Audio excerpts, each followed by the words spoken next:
Ingat, ini batas waktu perbaikan data di aplikasi pendataan non-ASN. Lengkap imbauan dari BKN.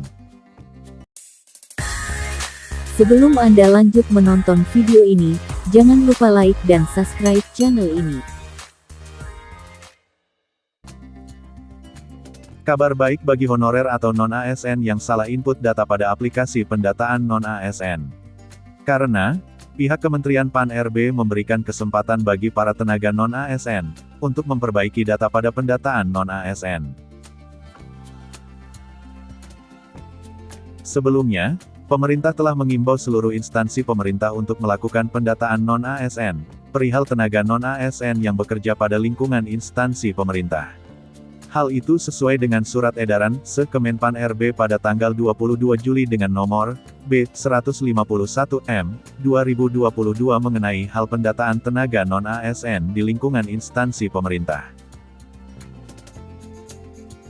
Untuk itu, sebagai upaya tindak lanjut soal pendataan non-ASN yang resmi berakhir pada tahap prafinalisasi tanggal 30 September lalu, maka Kemenpan-RB kembali merilis terbaru.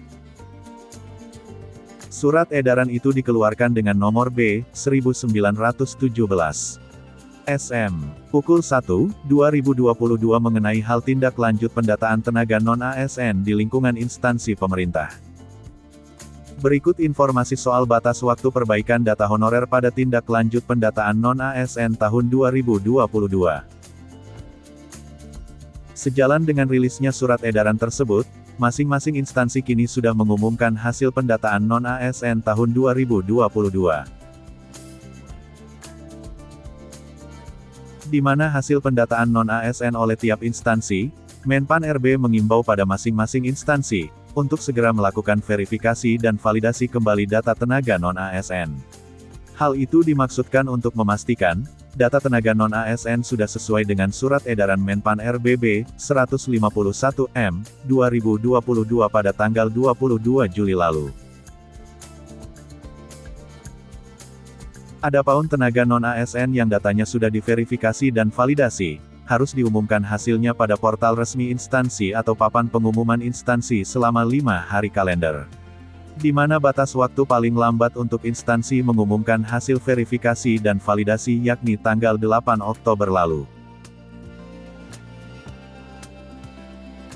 Nantinya, tenaga non-ASN akan dapat melakukan umpan balik terhadap pengumuman tersebut, untuk memastikan akuntabilitas dan transparansi data yang disampaikan instansi. Pada tahap ini, non-ASN bisa melakukan perbaikan data dalam jangka waktu 10 hari kalender. Dengan batas waktu paling lambat tanggal 22 Oktober tahun 2022 pukul 17 waktu Indonesia Barat, melalui sistem aplikasi pendataan non-ASN BKN secara online. Kedepan, data final hasil verifikasi dan validasi dari tenaga non-ASN tersebut wajib disertai dengan SPTJM atau Surat Pernyataan Tanggung Jawab Mutlak yang ditandatangani oleh pejabat pembina kepegawaian PPK.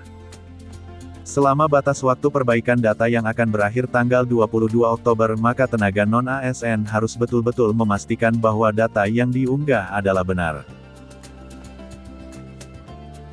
Karena, pada rentang waktu yang disediakan adalah tahap terakhir dari proses pendataan non-ASN tahun 2022.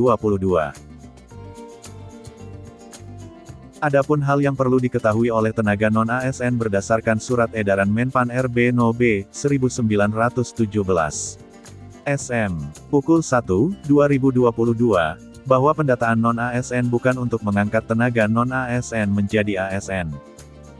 Akan tetapi pendataan non-ASN tahun 2022 yang dimaksud, bertujuan untuk memetakan, serta mengetahui jumlah tenaga non-ASN di lingkungan instansi pemerintah pusat pun daerah.